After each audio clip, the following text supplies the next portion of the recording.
Welcome in, everyone. We have a developing situation that is absolutely massive. Everyone is screaming about bots and deepfakes, but the real threat is older than the internet. We are talking about KGB-style active measures, and they are in your feed right now. This isn't just about Bakhmut or the front lines in Ukraine. The battlefield is your timeline, your group chats, and your outrage. If you control perception, you control escalation, elections, and alliance cohesion. Before we dig into the receipts, please make sure to like and subscribe. Totally free. Huge boost to the channel. My DMs are wide open. Body 1. The original playbook. What active measures actually do. Now, let's get into it. People think propaganda is about convincing you of a specific lie. That's wrong. It's about exhausting you until you stop caring who is lying. The KGB playbook, known as active measures, was never designed to win a debate. It was designed to flood the zone with so many plausible lies, forged documents, and conflicting narratives that consensus becomes impossible. You see this chaos and you just want to tune out. That is the goal. We have absolutely seen this movie before. During the Cold War, they ran massive operations like Operation Infection, spreading the insane lie that the U.S. created AIDS. They forged letters to spark racial tension. They created fake NATO nuclear plans. The goal wasn't to make you believe one specific thing. It was to make you doubt everything. It creates a fog of war where you can't see your hand in front of your face. It's psychological warfare at a Tier 1 level. The mechanics here are fascinating and terrifying. They don't just broadcast lies from Moscow. They use trusted intermediaries. In the intel world, we call these useful idiots. Fringe media, front groups, even Americans who don't even know they are being played. They launder the falsehoods into the mainstream debate so it looks organic. By the time it hits your feed, it looks like legitimate discourse. This brings us to the psychological lever, which is absolutely massive. It's called preference falsification. They want to make you afraid to voice the obvious truth by fabricating a social consensus against it. If you think everyone else is crazy, you stay silent. That is how they win. You start questioning your own reality. You don't need a majority to believe the lie. You just need enough noise to paralyze decision-makers and divide coalitions. When details are hazy and the situation is fluid, that confusion is a weapon. It destroys trust in institutions, in the military, and in each other. It creates a paralysis that stops aid and breaks alliances. So you have this tactic stack. Forgeries, front organizations, agent of influence placements, rumor networks, and relentless whataboutism. It used to be a slow, manual process involving printers and couriers. But that manual KGB toolkit just got a massive software upgrade, and Ukraine is the case study where we are seeing this play out in real time. The scary part? It works better now than it ever did back then. Body 2. The upgrade. How social platforms supercharge old tactics. The KGB needed years, printers, and couriers to plant a single story. They had to physically move paper across borders to get a forgery into a newspaper. Now, the threat is micro-targeted, automated, and instant. You don't need a courier when you have a fiber optic cable. The manual toolkit of the Cold War has been replaced by algorithms that reward outrage and novelty, exactly what active measures are engineered to produce. These platforms are not designed for truth. They are designed for engagement. If it makes you angry, you share it. If you share it, the enemy wins. We see a massive vector shift happening right in front of us. Telegram is where the raw sewage gets dumped. That is where the initial narrative seeds are planted. Then, X amplifies it to the journalists and politicians.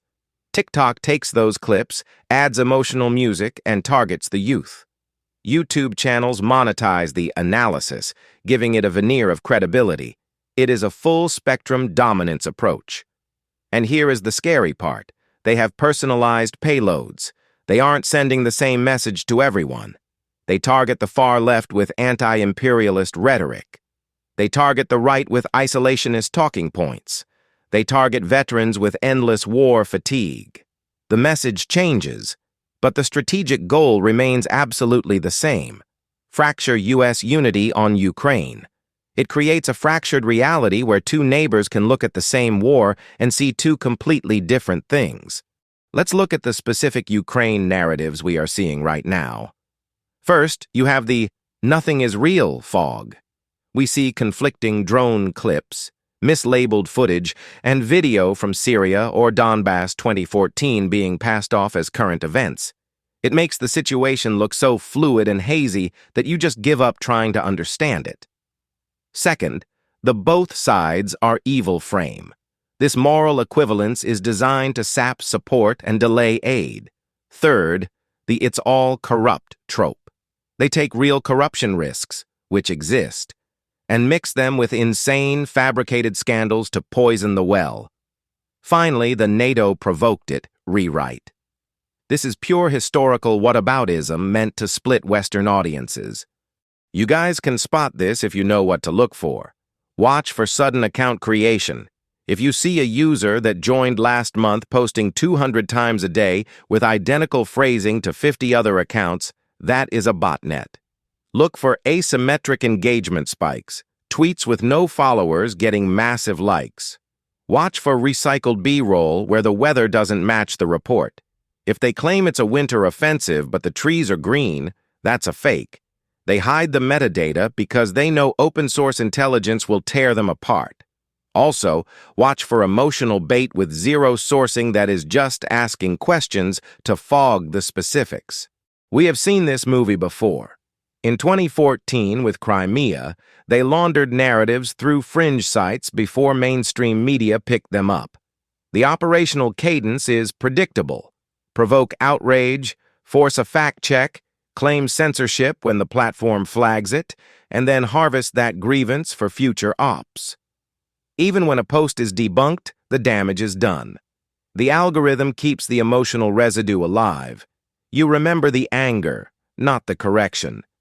This is a resilience hack that exploits how our brains are wired. But here is the thing. Okay, but actually, what is the strategic objective? It's not clicks. It's breaking American consensus where it matters. Body 3, the target. American unity as the center of gravity. Here is the reality that everyone is missing. The messaging isn't trying to win a debate on Ukraine. It is trying to make Americans fight each other about it. The center of gravity in this conflict is not a trench line in Bakhmut. It is trust right here at home. Trust in our elections, trust in the media, trust in the military, and trust in our alliances. If you erode that, you slow-roll U.S. power projection to a complete halt. You have to understand that this is the new battlefield. We are seeing specific fractures being hammered every single day. You have aid fatigue pitted against blank check framing. You have isolationism versus the credibility of deterrence. They drive the border-first wedge to destroy alliance leadership. They want us arguing about borders instead of focusing on the actual threat. And they use the censorship narrative to attack platform moderation. I want to show you the evidence patterns because they are undeniable. You see a huge surge of "aid is stolen" claims timed exactly to funding votes on the Hill. That is not a coincidence. You see viral frontline whistleblowers popping up with identities that are totally unverifiable. You see misattributed clips used to claim false flag strikes or fake atrocity footage. The Playbook twist here is genius and terrifying. They encourage real skepticism by mixing true facts with fabricated leaps. It is weaponized ambiguity. The strategic outcome is clear: delay votes, split coalitions, sap morale, and create a domestic political penalty for supporting Ukraine. Now, I know what you guys are thinking. You're saying, "But David, the U.S. media lies too." Look, I get it. That is true sometimes, but intent and pattern matter. Foreign info ops exploit our legitimate grievances to scale distrust to an insane level. I want to be crystal clear about this because it matters. What people are missing is that information dominance shapes artillery shells and aid levels next month. This isn't abstract. It is logistics. So, here is the fieldcraft you need to survive this. First, Build a personal trust graph of a few reliable OSINT aggregators and cross-check them. Second, slow your scroll. Add 30 seconds before you share something. Look for primary sources, not just screenshots. We have to be smarter than the algorithms designed to trick us. Finally, note the tactic, not just the take. Call out the pattern to blunt the payload. Check the timing relative to legislative calendars. If a massive scandal breaks the night before a vote, ask why. Reverse image search and geolocate the basics. Watch for mirrored video and weather mismatches. If it is raining in the video but sunny in Kyiv, it's a fake. Track who benefits if you believe the claim. Follow the incentive, not the outrage. My prediction is that the next wave ops will lean hard into AI voice clones of officials, forged procurement docs, and leaked casualty spreadsheets. The worst part hasn't even happened yet because election season is about to intersect with a grinding war and algorithmic accelerants. Conclusion. Final warning, plus discussion prompt. This isn't about left or right politics. It is strictly about whether Americans can still agree on reality long enough to act. I want to know what you guys think. Drop a comment with your best defense tactic against these bots, and please make sure to like and subscribe. It is totally free and helps us out.